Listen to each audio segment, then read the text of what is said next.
കണ്ണൂർ പാനൂർ പെരിങ്ങത്തൂരിൽ 17 വയസ്സുകാരനായ ശിവസൂര്യയെ കാണാതായിട്ട് ഇന്നേക്ക് 12 ദിവസം. പോലീസ് അന്വേഷണം തുടരുമ്പോഴും ശിവസൂര്യ എവിടെയാണെന്ന് കണ്ടെത്താൻ കഴിഞ്ഞിട്ടില്ല. അതേസമയം പ്രദേശത്തെ CCTV ക്യാമറകൾ ഒന്നും ശിവസൂര്യ പെടാതിരുന്നതും ദുരൂഹമായി അവശേഷിക്കുകയാണ്. മകൻ എന്തെങ്കിലും അപകടത്തിൽപ്പെട്ട് കാണുമോ എന്ന ആശങ്കയിലാണ് അച്ഛൻ ജിഗീഷ്.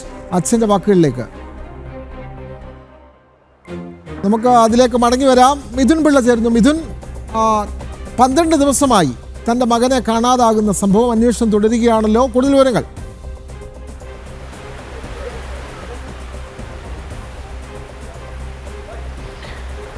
വിനോദ്, ഇക്കഴിഞ്ഞ 8-ാം തീയതിയാണ് കണ്ണൂർ പെരിങ്ങത്തൂർ സ്വദേശിയായ ജിഗീഷിൻ്റെ മകൻ ശിവസൂര്യയെ വീട്ടിൽ നിന്ന് കാണാതാകുന്നത്. അതായത് കുട്ടി മൊബൈൽ ഉപയോഗം ഉണ്ടായിരുന്നു. മൊബൈലിൽ ഗെയിം കളിച്ച് അതായത് 30,000-ഓളം രൂപ നഷ്ടപ്പെട്ടിരുന്നു. അതിൻ്റെ പേരിൽ വീട്ടിൽ നിന്ന് അച്ഛൻ ശകാരിച്ചിരുന്നു. തൊട്ടു പിന്നാലെയാണ് മകനെ വീട്ടിൽ നിന്ന് ഒരു കത്ത് എഴുതി വെച്ച് ശിവസൂര്യ വീട്ടിൽ നിന്ന് ഇറങ്ങിപ്പോകുന്നത്. വെറും 17 വയസ്സുള്ളൊരു വിദ്യാർത്ഥിയാണ്, +2 വിദ്യാർത്ഥിയാണ്. താൻ കാശിയിലേക്ക് പോകുന്നു എന്ന് പറഞ്ഞാണ് കത്ത് എഴുതി വെച്ചിരിക്കുന്നത്. ആ വീട്ടിൽ നിന്ന് പോകുന്നത് പരിസരവാസിയായ ഒരു സ്ത്രീ കാണുകയും ചെയ്തു. പക്ഷേ പിന്നീട് ശിവസൂര്യ എവിടെ പോയി എന്നതിനെ സംബന്ധിച്ച് ഒരു വിവരവുമില്ല. പല സ്ഥലത്തും അന്വേഷണം നടത്തി.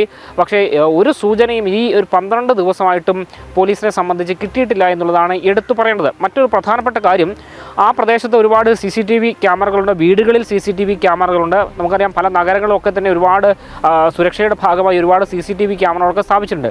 ഈ സ്ഥലങ്ങളിലൊക്കെ നടത്തിയ പരിശോധനയിൽ ഒരിടത്ത് പോലും ശിവസൂര്യയുടെ ദൃശ്യങ്ങളില്ല എന്നതാണ് ദുരൂഹമായി അവശേഷിക്കുന്നത്. കാരണം മകൻ എന്തെങ്കിലും അപകടത്തിൽപ്പെട്ട് കാണുമോ എന്നൊരു ആശങ്ക കുടുംബത്തെ സംബന്ധിച്ചുണ്ട്. കാരണം ഇത്രയും ദിവസമായിട്ടും എവിടെയാണ് എന്നതിനെ സംബന്ധിച്ച് ഒരു സൂചന പോലും കിട്ടിയിട്ടില്ല. ശിവസൂര്യയുടെ സാമ്യമുള്ള ചില ആളുകളെ ചില ഭാഗങ്ങളിൽ, പാലക്കാട് ഉൾപ്പെടെ ചില ഭാഗങ്ങളിൽ കണ്ടു എന്ന് പറയുന്നുണ്ടെങ്കിൽ പോലും ഇതുവരെ അത് ശിവസൂര്യ ആണെന്ന് സ്ഥിരീകരിക്കാൻ സാധിച്ചിട്ടില്ല. എവിടെ പോയി എന്ന് കണ്ടെത്താൻ സാധിച്ചിട്ടില്ല. അതുതന്നെയാണ് വല്ല കെണിയിലോ മറ്റോ ഈ മകൻ പെട്ട് കാണുമോ എന്നൊരു ആശങ്ക കുടുംബത്തെ സംബന്ധിച്ച് ഉണ്ടാകാനുള്ള ഒരു പ്രധാനപ്പെട്ട കാര്യം. നിലവിൽ കുടുംബം ജില്ലാ സിറ്റി പോലീസ് കമ്മീഷണർക്കും ജില്ലാ കളക്ടർക്കും ഉൾപ്പെടെ പരാതി നൽകിയിട്ടുണ്ട്. ഈ പരാതിയുടെ അടിസ്ഥാനത്തിൽ ഒരു പ്രത്യേക അന്വേഷണ സംഘത്തെ രൂപീകരിച്ചുകൊണ്ട് അന്വേഷണം നടത്തി പോലീസ് മുന്നോട്ട് പോവുകയാണ്. പക്ഷേ ഇതുവരെ ഒരു സൂചനകൾ പോലും ഇല്ല എന്നുള്ളതാണ് ആശങ്കയെ അവശേഷിക്കുന്നത്. മറ്റൊരു പ്രധാനപ്പെട്ട കാര്യം, ഈ ശിവസൂര്യയുടെ സുഹൃത്തുക്കളെ ഉൾപ്പെടെ പോലീസ് ചോദ്യം ചെയ്യുന്നു. അവരുടെ മൊഴികൾ ഉൾപ്പെടെ എടുത്തിരുന്നു.